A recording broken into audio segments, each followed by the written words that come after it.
Sir మరి ఇప్పుడు జగన్ గారు పెట్టిన పథకాలన్నీ ప్రతి ఒక్కరికి అందుతున్నాయి అంటారా? రియల్గా అందుతున్నాయి. ఇప్పుడు ఎవరు రికమెండేషన్ లేదు కదా, రియల్గా అందుతున్నాయి. అయితే ఇప్పుడు చూడబోతుంటే ఓన్లీ వైసీపీ పార్టీ వాళ్ళకే ఈ పథకాలన్నీ అందజేస్తున్నారని చెప్పి టీడీపీ పార్టీ వాళ్ళు అంటున్నారు. ఎంత బోగస్ అమ్మది. నేను గతంలో సర్పంచ్ చేశా. అప్పట్లో చెప్పే మాటలో ఇయే బోగస్ అవుతున్నాయి అదంటలా. అప్పట్లో మేము అన్నాం అలాగా బోగస్ అవుతున్నాయి. కరెక్ట్గానే బోగస్ చేశారు వాళ్ళు. జన్మభూమి కమిటీ వాళ్ళు చెబితేనే పెన్షన్ రావాలా, జన్మభూమి కమిటీ వాళ్ళు చెబితేనే చెరువులు దోమాలా. సర్పంచ్ మేము ఉండి కూడా మేమేం చేయలేక నిరుత్సాహం పడి కూర్చొని ఉన్నాం.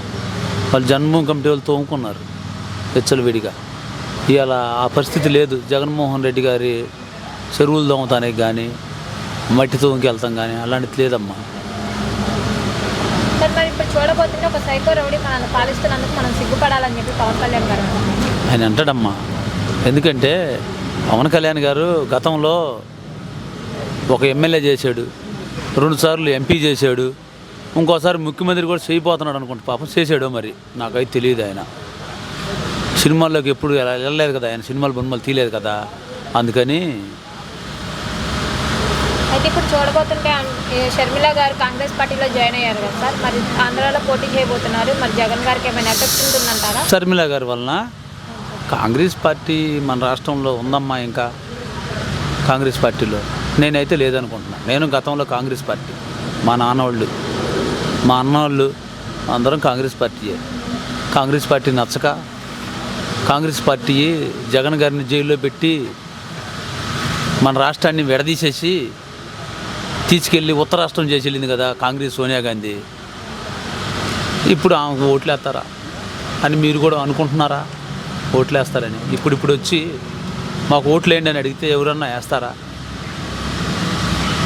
సార్ మరి ఇప్పుడు చూడబోతుంటే యూత్ అంతా నా వైపే ఉంది, నెక్స్ట్ సీఎం గెలిచేది నేనే అని చెప్పి పవన్ కళ్యాణ్ గారు అంటున్నారు. పవన్ కళ్యాణ్ ఆ మాట పబ్లిక్గా చెప్పమనండి. నేనే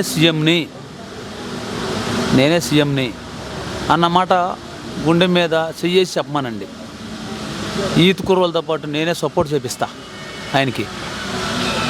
సార్ ఇప్పుడు చూడబోతుంటే మరి చంద్రబాబు నాయుడు గారికి 40 ఏళ్ళ సర్వీస్ ఉంది, మరి జగన్ గారి మీద సింగిల్గా ఎందుకని పోటీ చేయలేకపోతున్నారు? ఆయనకు భయం పడ్డాడు కదా. ఆయన ఏం అభివృద్ధి చేశాడు? గత 5 సంవత్సరాలు ఇచ్చారు. ఆ రాష్ట్రాన్ని అక్కడ నుంచి చీల్చుకొని వచ్చేసాడు. ఎందుకు రావాల్సిన అవసరం ఏముంది? 5 సంవత్సరాలు ఉందిగా ఆయనకి, ఇంకా చేయొచ్చుగా. చేయకుండా ఎందుకు రావటం? ఆయన దోసుకున్న డబ్బులు దాచిపెట్టుకోవడానికి వీలు పడదు. అందుకని భయపడి వచ్చేసాడు.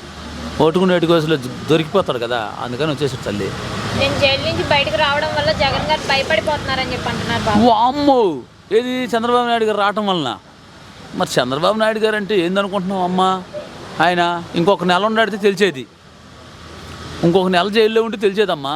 మరి ఎందుకు జైల్లో ఉండగా వాళ్ళ నాన్న అలా పెద్దమ్మ కాడికి వెళ్ళి కాళ్ళ ఎలబడి ఎట్టకాడ బెయిల్ తెచ్చుకుంది, తిప్పలు పడి. నేను భయపడేవాడు అయితే ఉండయచ్చు కదా. జగన్ గారి అహంకారానికి, ప్రజల ఆత్మగౌరవానికి యుద్ధం జరుగుతుంది ఇప్పుడు అని చెప్పి నారా లోకేష్ గారు అంటున్నారు. నారా లోకేష్ గారు పాపం ఎన్నిసార్లు ఎమ్మెల్యే అయ్యాడు అనుకుంటున్నా?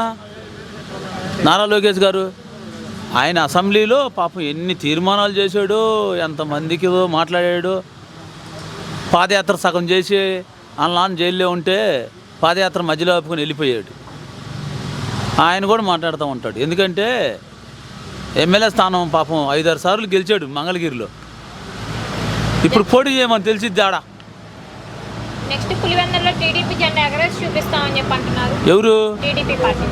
టీడీపీ పార్టీ వాళ్ళ ఆడ గెలిపిస్తారో లేకపోతే టీడీపీని కుప్పంలో గెలిపించుకుంటారో అది చూసుకోమని ముందలని.